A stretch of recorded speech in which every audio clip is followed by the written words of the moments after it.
ನಗರದ ಸಾರ್ವಜನಿಕ ಉದ್ಯಾನವನದಲ್ಲಿರುವ ಕೇಂದ್ರ ಸಾರ್ವಜನಿಕರ ಗ್ರಂಥಾಲಯದಲ್ಲಿ ಹೊರಗಿನಿಂದ ತಾವು ತಂದಿರುವ ಪುಸ್ತಕಗಳನ್ನು ಓದಲು ಅವಕಾಶ ನೀಡಬೇಕೆಂದು ವಿದ್ಯಾರ್ಥಿಗಳು ಹಾಗೂ ಸ್ಪರ್ಧಾತ್ಮಕ ಪರೀಕ್ಷಾರ್ಥಿಗಳು ಗ್ರಂಥಾಲಯ ಮೇಲ್ವಿಚಾರಕರಿಗೆ ಮನವಿ ಸಲ್ಲಿಸಿ ಒತ್ತಾಯಿಸಿದ ಘಟನೆ ಬುಧವಾರ ಬೆಳಗ್ಗೆ ನಡೆದಿದೆ. ಗ್ರಂಥಾಲಯದಲ್ಲಿ ಸದಸ್ಯತ್ವ ಪಡೆದವರಿಗೆ ನೀಡಿರುವ ಕಂಪ್ಯೂಟರ್ ಬಳಕೆ ಅವಕಾಶವನ್ನು ಎಲ್ಲರಿಗೂ ಕೊಡಬೇಕು. ಹೊರಗಿನಿಂದ ತಂದ ಪುಸ್ತಕಗಳನ್ನು ಓದಲು ಅವಕಾಶ ಕೊಡಬೇಕು. ಮಹಿಳೆಯರಿಗೆ ಮೀಸಲಾಗಿರುವ ಕೊಠಡಿಗಳಲ್ಲಿ ಪುರುಷ ಓದುಗರಿಗೆ ಅವಕಾಶ ಕೊಡಬೇಕು.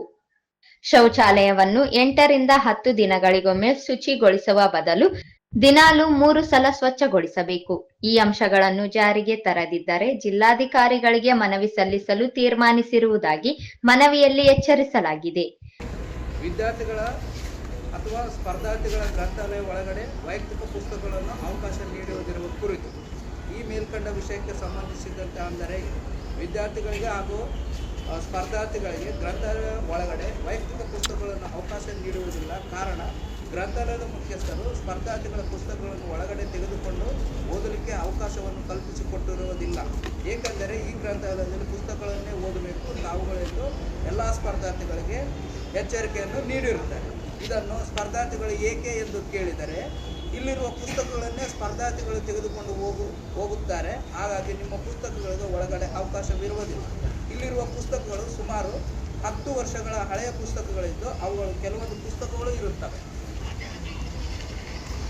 ಉದಾಹರಣೆಗೆ, ಪೊಲೀಸ್ ಪರೀಕ್ಷೆಗೆ ಸಿದ್ಧತೆ ನಡೆಸುತ್ತಿರುವ ವಿದ್ಯಾರ್ಥಿಗಳಿಗೆ ಪೊಲೀಸ್ ಪುಸ್ತಕಗಳು ಇರುವುದಿಲ್ಲ. ಅದೇ ರೀತಿಯಾಗಿ ಪೊಲೀಸ್, PSI, ಶಿಕ್ಷಕರ ಅರ್ಹತೆ ಪರೀಕ್ಷೆ, ಶಿಕ್ಷಕರ ನೇಮಕಾತಿ ಪರೀಕ್ಷೆ, SDA, FDA, KS, IAS, engineering, banking, railway, group C, PDO, village accountant ಮತ್ತು ನೆಟ್ಟು, SLET, PDO, engineering gate exam ಮುಂತಾದ ಸ್ಪರ್ಧಾತ್ಮಕ ಎಕ್ಸಾಮ್ಗಳಿಗೂ ಈ ರೀತಿ ಇರತಕ್ಕಂಥ ಪುಸ್ತಕಗಳು ಈ ಗ್ರಂಥಾಲಯದಲ್ಲಿ ಇರುವುದಿಲ್ಲ. ಹಾಗಾಗಿ ಹಿಂದೆ ಓದ್ತಕ್ಕಂಥ ಸ್ಪರ್ಧಾರ್ಥಿಗಳು ಹಲವಾರು ಬಾರಿ ಗ್ರಂಥಾಲಯ ಮುಖ್ಯಸ್ಥರಿಗೆ ಪತ್ರ ಮುಖಾಂತರ ತಲುಪಿಸಿರ್ತಾರೆ. ಆದರೆ ಆ ಬೇಡಿಕೆಯನ್ನು ಇದುವರೆಗೂ ಕೂಡ ಈಡೇರಿಸಿರುವುದಿಲ್ಲ ಗ್ರಂಥಾಲಯ ಮುಖ್ಯಸ್ಥರು. ಆದರೂ ಕೂಡ ತಮ್ಮ ಅಧಿಕಾರವನ್ನು ಸರ್ವಾಧಿಕಾರಿ ಅಂತ ಸ್ಪರ್ಧಾರ್ಥಿಗಳ ಮೇಲೆ ವರ್ತಿಸುತ್ತಾರೆ. ವಿದ್ಯಾರ್ಥಿಗಳಿಗೆ ಗ್ರಂಥಾಲಯದ ನೋಂದಣಿ ಶುಲ್ಕ ಪ್ರತಿ ಸ್ಪರ್ಧಾರ್ಥಿಗೆ 100 ರೂಪಾಯಿಗಳನ್ನು ತೆಗೆದುಕೊಂಡು ಸದಸ್ಯತ್ವವನ್ನು ಪಡೆದಿರುತ್ತಾರೆ. ಸ್ಪರ್ಧಾರ್ಥಿಗಳಿಗೆ ಈ ಸದಸ್ಯತ್ವವನ್ನು ಪಡೆದುಕೊಂಡಿರ್ತಕ್ಕಂಥ ಸ್ಪರ್ಧಾರ್ಥಿಗಳಿಗೆ ಮಾತ್ರ ಕಂಪ್ಯೂಟರ್ ಸೆಕ್ಷನ್ನಲ್ಲಿ ಕೂತು ಓದಲಿಕ್ಕೆ ಅವಕಾಶವನ್ನು ನೀಡಿರುತ್ತಾರೆ. ಇನ್ನು ಹಲವಾರು ವಿದ್ಯಾರ್ಥಿಗಳಿಗೆ ಕಂಪ್ಯೂಟರ್ ಸೆಕ್ಷನ್ನಲ್ಲಿ ಓದಲಿಕ್ಕೆ ಅವಕಾಶವಿರುವುದಿಲ್ಲ.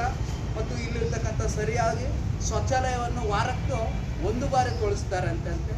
ಈ ಶೌಚಾಲಯವನ್ನು ಪ್ರತಿದಿನ 3 ಬಾರಿ ತೊಳಿಸ್ಬೇಕು.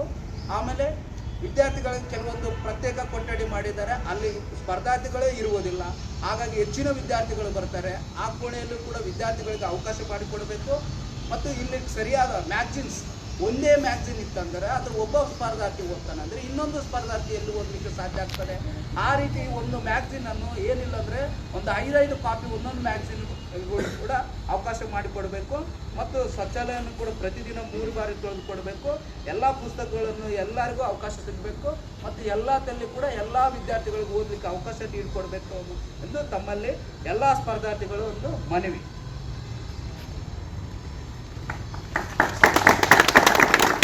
ಹೆಚ್ಚಿನ ಸಂಖ್ಯೆಯಲ್ಲಿ ಓದುಗ ವಿದ್ಯಾರ್ಥಿಗಳು ಮನವಿ ಸಲ್ಲಿಸುವ ಸಂದರ್ಭದಲ್ಲಿ ಉಪಸ್ಥಿತರಿದ್ದರು.